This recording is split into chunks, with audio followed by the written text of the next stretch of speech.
Are we going? Yeah. Logan. That's Logan. That's Jack. Evie the Dot is behind the camera. Hi. I'm Graz. And I'm here, as you've noticed by the title, to do a spoilers ahead, downs and ups review of Rules of Prey by John Sandford. Before I get to that, though, I have some other things I'd like to say. First off, the Graz household is saddened and would like to wish rest in peace to Wendy Torrance, Shelley Duvall. She died earlier this week at the age of 75 from complications of diabetes. This is extra sad because, honestly, nobody should die of that. I'm not diminishing her or demeaning her. I'm not making light of her death. But be aware, people. Diabetes is treatable. I mean, even type 1 is treatable. And we can live with it. So just take care of yourselves out there. I'm a type 2. My dad's a type 2. And we manage. So there are ways. But yeah, rest in peace, Shelley Duvall. I finished Shirley by Charlotte Bronte yesterday. Maybe I'll talk about it later. Because the co-op Bronte Conspiracy Project has died. I am on my own finishing the Bronte books. And that's fine. They're not for everybody, and I don't want anybody to be unhappy. Because some of them are... And Shirley was... It was better than... It was middle ground of all of them. I mean... But anyway, I will finish all of them. I've only got 2 left. Valette and the Professor. So... It is on life support. It's not dead. I'm gonna get to it. Okay. And the third thing I'd like to talk about before I get into my review is a hearty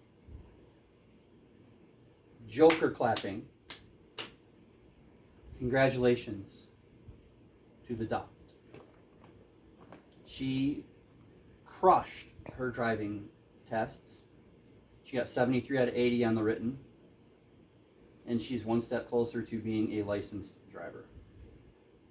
So well done. Mm-hmm. We're about to be infiltrated by another cat, Mickey, and another one. John just emerged from underneath the chair that I'm sitting in. But anyway, that's the notes that I'd like to get out of the way. Big fat gray mountain that Right. just covered you. Well, make him lay down or something. You're there now. I guess they don't need to see me. There's like a gray line on the bottom of the screen. But yeah, we're going to talk about Rules of Prey by John Sandford. Let's get the Goodreads stuff out of the way first. This book was published in 1989.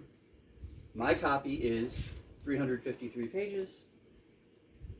On Goodreads, it has a 4.11 rating out of 5. There's cats everywhere.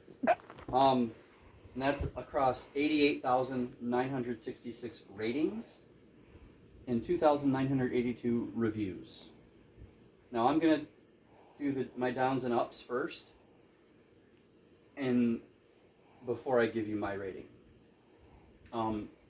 If for those of you that are new to this series or format of mine, I do 5 downs and 5 ups for each book, if I can, at minimum. Sometimes I come up with more. sometimes I can't, and I kind of just talk about what I can. And every once in a while, a book is so interesting that I get downs, ups, and a gray area. I didn't have gray area this time.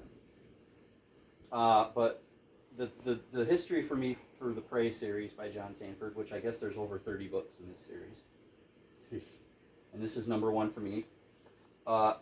This is my first reading of this series and character of Lucas Davenport. My mom spent, I don't know how long or how much, collecting this whole series for me. And I absolutely will be continuing because I liked this book. I really did. I mean, obviously I've got downs and I've got ups, but we're about to go through that. Let me see if flipping this thing will make this easier to read.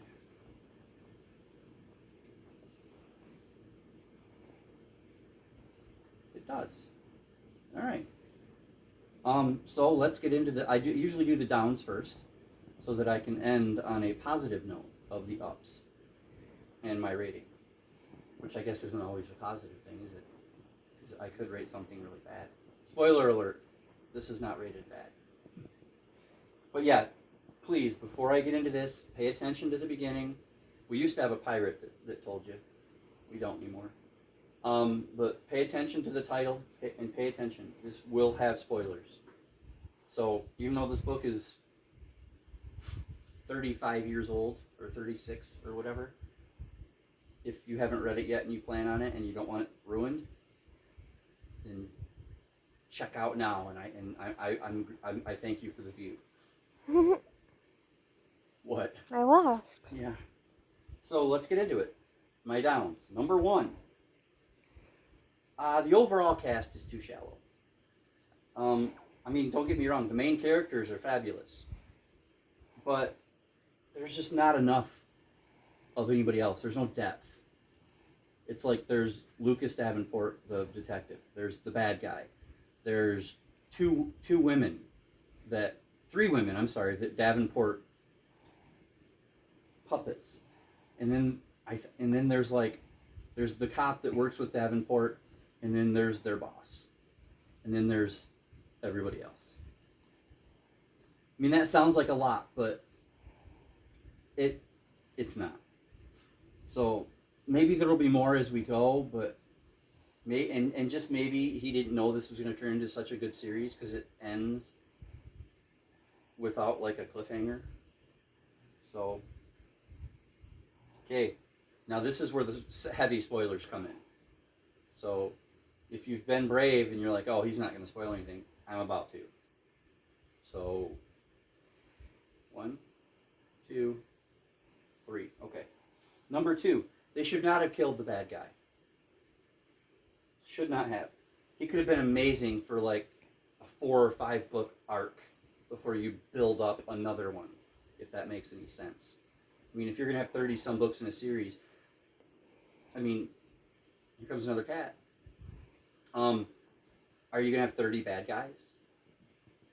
You know? Or are you going to start building some arcs where, it takes them a little while to catch the Mad Dog Killer, which is what was in this book. But no, they killed him. And I mean, they killed him. So there's no coming back for him. It's not like he's in prison and can break out. So I was really disappointed with that. Number 3, I mean, I'm no prude. I'm not. But there was a bit too much casual sex. Oh. I mean, don't we have enough of these manly men who sleep with all the women in their path? With, I mean, just oh, I'm a womanizer. I'm going to sleep with you. I'm going to sleep with you. I'm going to make you think I'm going to sleep with you, but I'm not because I'm using you to catch the bad guy. Oh, and by the way, I know I slept with you and you're pregnant with my kid, but I'm still going to be sleeping with her. I mean, it's like, okay. And sure, some of that is specific to this book, but it just kind of feels like that's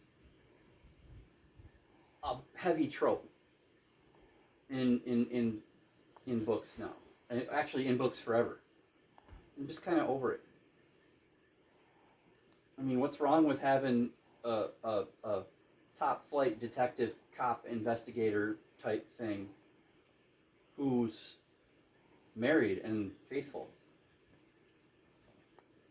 I mean, seriously, why does everything have to be awful home lives and just falling in bed with anybody that'll let you? I don't know. Like I said, I'm no prude. I don't mind sex in my books, but I'm kind of tired of just everybody with everybody. Anyway, number 4, and I think the dot might laugh because I mentioned it in a video recently that I'm working on my language. And even though I don't typically mind language in books or TV shows or movies, there's an overabundance in this book. I mean, it's a bit too much even for me. And what's interesting about this book, though, let me see. Can you get closer for a second? Somebody went through this book, all 353 pages, and every time they found a GD, swear, they did that.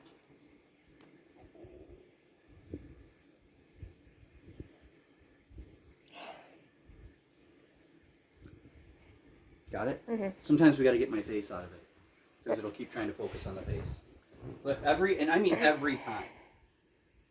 But yeah, there's too much of that, and I get it. You know, they're cops, and it's a cop shop, and I guess, you know, the boys' club needs to talk strong, but I don't know, womanizing and, you know, F this and GD that. I mean, I don't know. Anyway, and then my 5th down, which is probably my second biggest down. The first being killing the bad guy after one book. I just don't get that when you write such a good serial killer, why you would get rid of him right away. But my number 2 overall down is that Davenport, he just commits all these little crimes, like planting evidence or breaking into people's houses and looking for stuff. You know, he sets up poor women as bait.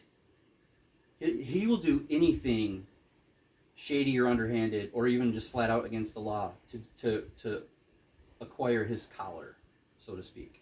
And he gets away with it all. Like, there's no internal affairs investigations yet. I don't know if there's going to be in the future books. That would be an interesting side plot.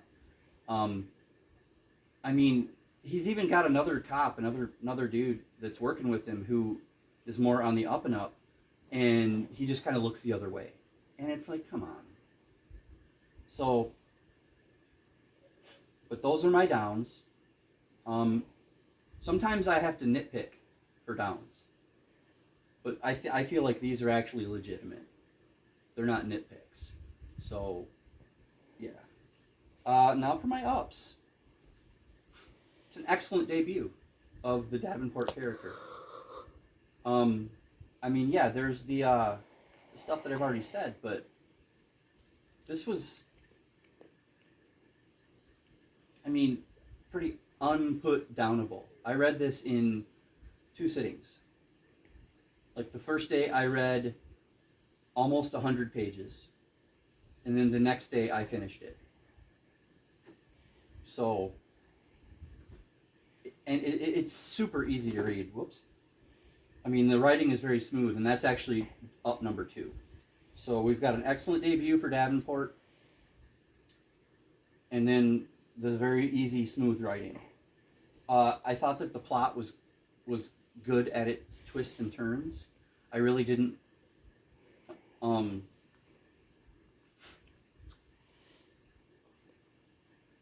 mean, obviously there comes a point when you're supposed to know who the bad guy is, and I figured it out right around there. So this guy's pretty good at that. He's not on the level of Agatha Christie, where you don't figure it out until she absolutely wants you to on like the 3rd to last page, but he's pretty good. So, but the last 2 ups that I have are what really sets this book apart for me and makes me actually really excited to continue. But the first one here, number 4, actually further points attention at my down of killing the bad guy too soon, because he's got rules for murder, and he like comes up with a thing, like I think it's a nursery rhyme or something. I'm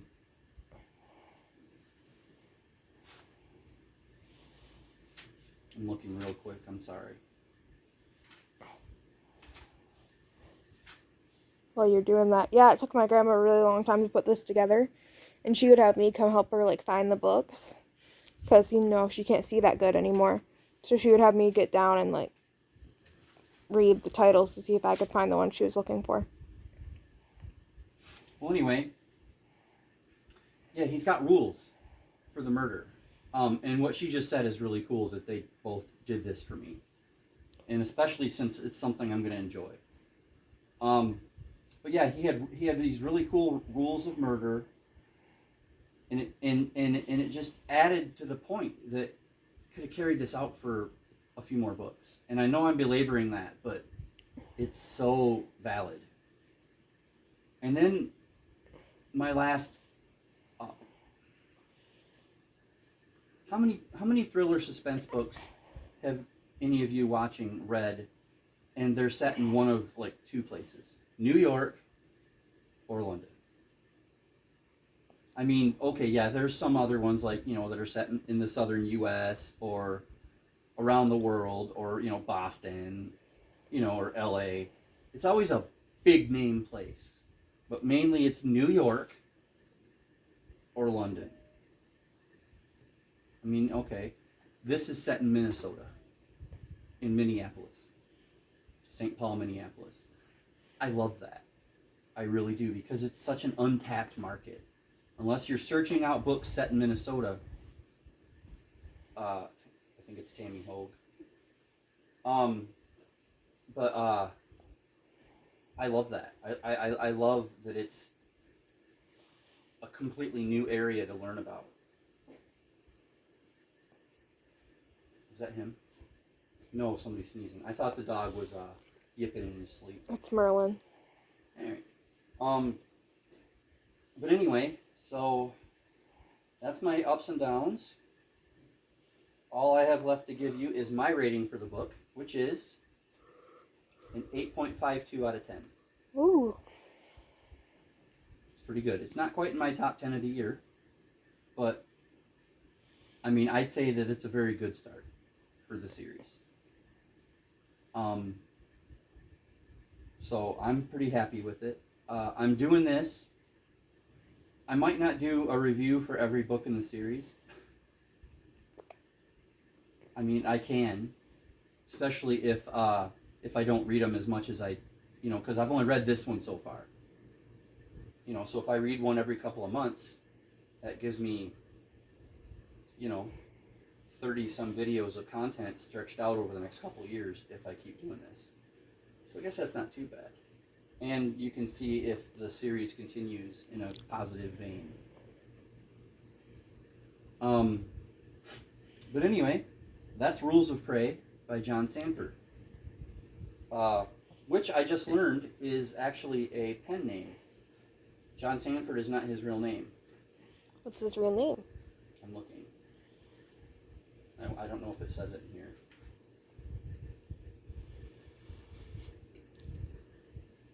It's John something.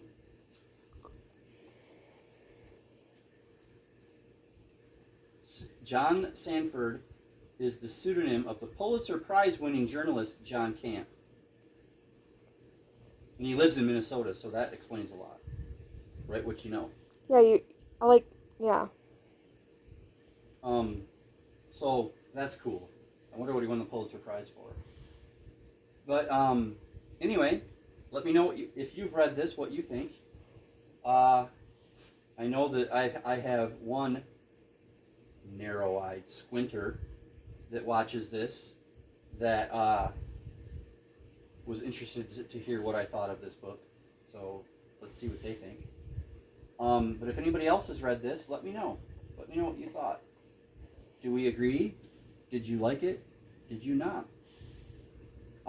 Do I have more fun ahead of me? No spoilers, please. I can't stop you if you do. But that's my review and my announcements, I guess, at the beginning. Now I'm going to get off camera and try and read a big chunk of A Suitable Boy tonight. The doctor has challenged me to read 145 pages of that behemoth. So I really hope it gets interesting, or I'm going to be very bored. But I've had a cup of coffee and I'm drinking a Monster, so let's do this. And until next time, I will see, or we will see all of you down the road. Reading more.